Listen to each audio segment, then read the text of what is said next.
யாருங்க நாய்க்கிற? நீங்க வெள்ளி டம்ளர்ல காபி குடிக்கிறீங்க, எங்களுக்கு காலகாலமா இந்த கொட்டாங்குச்சியில தான் ஊத்தணுமா? எங்களுக்கு ஏதாவது ஒரு சில்வர் டம்ளர், ஒரு பித்தளை டம்ளர், அட்லீஸ்ட் ஒரு பிளாஸ்டிக் டம்ளர்லயாவது நீங்க கொடுக்கக்கூடாதா? குடுக்கலாம்டா. அப்புறம் உனக்கு எங்களுக்கு என்ன வித்தியாசம் இருக்கு? நீ சலச்ச சரப்புக்கு கொட்டாங்கச்சியே போட்டு குடி. ஓ, சிறையில வேற குறையா? சரிடா குடி.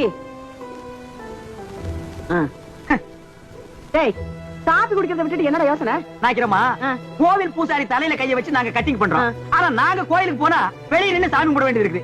இங்க உங்க வீட்டுக்கு வந்தா கொட்டாங்குச்சியில் நாய்க்கு ஊத்துற மாதிரி காபி ஊத்துறீங்க. அதுக்கு இப்ப என்ன பண்ண சொல்ற? ஒண்ணும் பண்ண முடியாது, சாகுற வரைக்கும் இதே கதிதான். டேய், உனக்கு வேண்டாம் அந்த கதி இருக்குடா, எனக்கு என்ன வருது?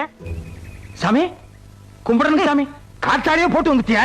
கழிவுற அபிஷோ. ஆமா, குழந்தைய அழைச்சுண்டு எங்க போற? என் பையன் பள்ளிக்கூடத்துல படிக்க போறான் சாமி. உன் பையன்லாம் பள்ளிக்கூடத்துல படிச்சா உனக்கு அடுத்து வெட்டியா வேலை பார்க்கறது யாரு? கொஞ்ச நாளைக்கு நீயும் புள்ளையும் பாருங்க. வாடா கண்ணா. நான் எக்ஸசைஸ் பண்ண உனக்கே மணி வருது. பூசாரி மணி அடிச்சா பொம்பளைங்களுக்கு சாமி வருது இல்லையா?